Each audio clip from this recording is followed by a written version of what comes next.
Cabinet Subcommittee on the Economy will soon review St. Lucia's second quarter economic report. Prime Minister Stephenson King says a public update on the state of the economy will follow.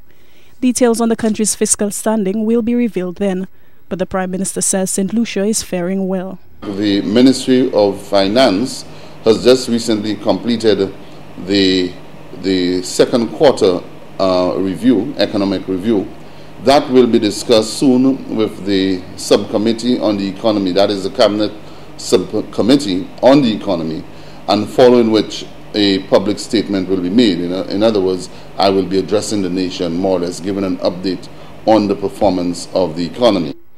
Conversely, the Prime Minister says government revenue has taken a hit in recent months.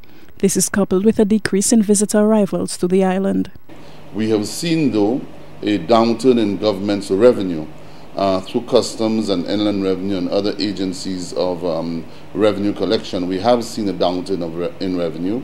We have seen also a downturn in the visitor arrivals in the tourism sector, and the figures to date points to a figure ranging between 8 and 9% reduction in the arrivals. But the Prime Minister is hoping for a change in fortune, particularly in tourism. King says although hotels recorded a drop in bookings in September, they were faring better until August. He says new flights into St. Lucia will help to address this problem. Increasing airlift has been high on the agenda of tourism officials, particularly ahead of the peak winter season, which begins in November. Most hotels were doing very well, and in some instances, there are hotels who were clocking 90 and 95% occupancy. However, for the month of September, we have seen a drop in such occupancy rates.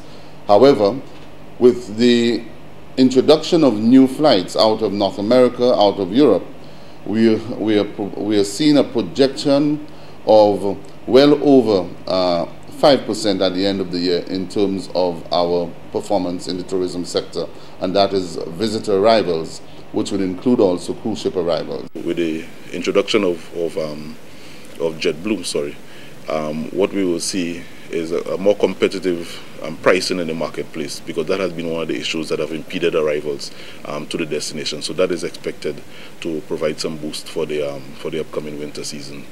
We also will have some additional air service from Germany with Condor, and that is expected to increase our arrivals coming out of Europe in particular.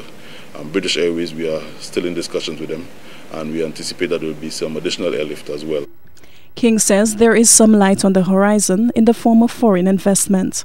The Prime Minister says work is expected to resume on a number of foreign investment projects that were stopped when the recession hit. He says some investors have been able to obtain refinancing. The first of these is the residences at the Ritz-Carlton St. Lucia. Work is expected to resume in November. Alison Kentish, HTS News, Channel 4.